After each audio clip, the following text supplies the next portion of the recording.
Good morning बच्चों। मैं पिछला अध्याय आपको 12 पढ़ा चुकी हूँ, है ना। आज पढ़ेंगे 15। कितना भोजन कैसा भोजन। ठीक है, हमको भोजन की ज़रूरत की मतलब ऊर्जा के लिए हमको भोजन करने की बहुत ही ज़्यादा ज़रूरी होती है। भोजन में कौन सा चीज़ होना चाहिए जो हमको स्वस्थ रखता है। देखो, भोजन में सभी प्रकार के पोषक तत्व होंगे तभी हमारा शरीर स्वस्थ रहेगा। ठीक है, तो जिस भोजन में कार्बोहाइड्रेट, वसा, प्रोटीन, विटामिन और खनिज लवण उचित मात्रा में होता है उसे क्या कहते हैं? संतुलित भोजन कहते हैं। और संतुलित भोजन लेने से शरीर स्वस्थ रहते हैं।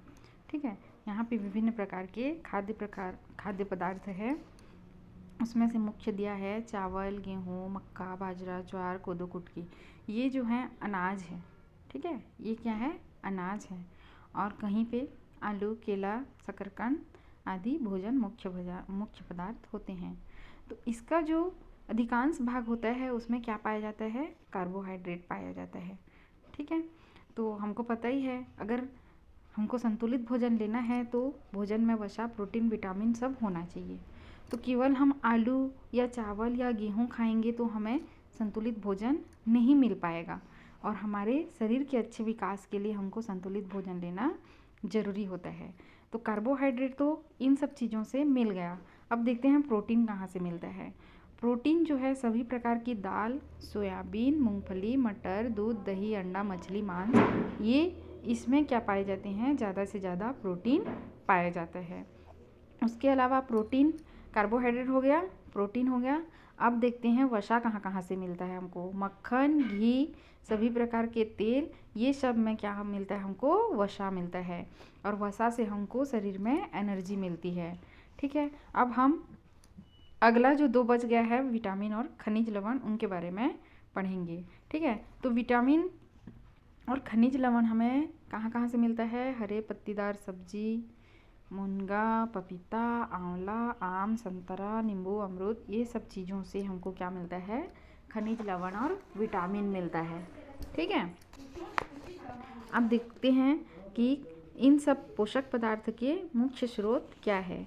देखो, चावल और गेहूँ, मक्का, बाजरा, ज्वार, आलू, ये जो है कार्बोहाइड्रेट का स्रोत है।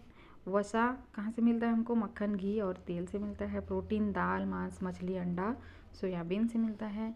विटामिन और खनिज लवण हमें कहाँ कहाँ से मिलते हैं?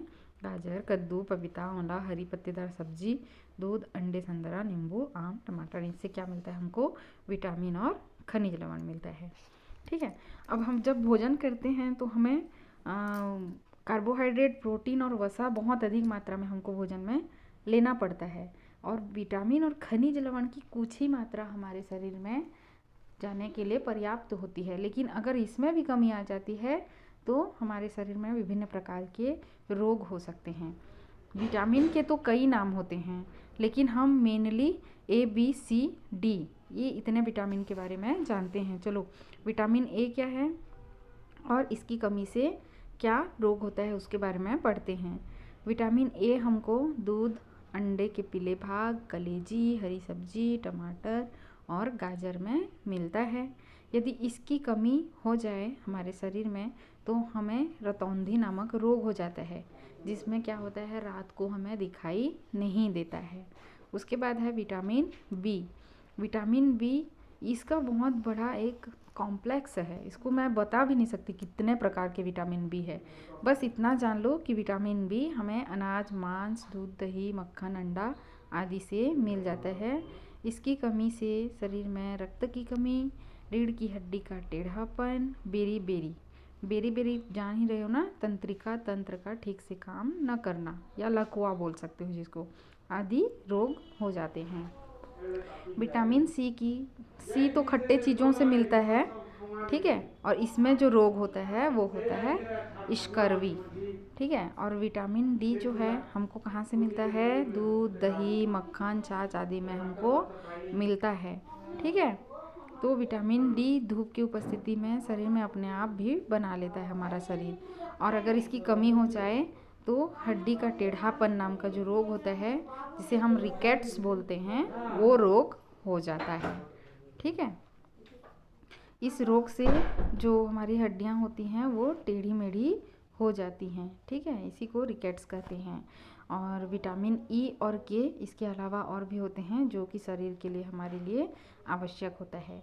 ठीक है, अब खनिज लवण में हमको क्या क्या चाहिए होता है? आयोडीन, लोहा, फास्फोरस, कैल्शियम, ये बहुत ही हमारे लिए क्या है, इम्पोर्टेंट है। आयोडीन युक्त नमक खाने के लिए हमें सलाह दी जाती है। क्यों? अगर आयोडीन की कमी हमारे शरीर में हो जाए तो घेंघा रोग हो जाता है। ठीक है, और जो लौह माने आयरन की कमी हो जाता है हमारे शरीर में, तो हमारे शरीर में रक्त अल्पता नामक रोग हो जाता है, जिसको हम क्या कहते हैं, एनीमिया भी कहते हैं। ठीक है, इसमें क्या होता है, एनीमिया में रोगी का शरीर जो है उसकी त्वचा फीका हो जाता है या वाइट दिखाई देता है, और जीभ चमकदार चिकनी हो जाती है, और आँख की पलक के अंदर का भाग, नाखून और मसूड़े क्या हो जाते हैं, रंगहीन हो जाते हैं। उसको देख के ही जान जाओगे कि इसके शरीर में खून की कमी है। और ऐसा व्यक्ति थोड़ा सा भी काम करता है तो उसे थकावट होती है। ठीक है, अब हरी पत्तेदार सब्जी, गुड़, इमली, चुकंदर, बाजरा, मांस, अंडा, मछली में आयरन बहुत ज़्यादा होता है। इसे खाने से रक्त अल्पता से बचा जा सकता है। ठीक है, तो ये हो गया हमारे भोजन में जो चीज़ होता है, कार्बोहाइड्रेट, प्रोटीन, वसा, विटामिन और खनिज लवण, उनके बारे में आपको बताई हूँ। अगला मैं बताऊँगी आपको जल हमारे शरीर में कितना आवश्यक होता है, और इसका अगर सही से हमको जल न मिले तो हमारे शरीर में कौन सी परेशानियाँ होती है, उसको मैं नेक्स्ट क्लास में बताऊँगी। ठीक है।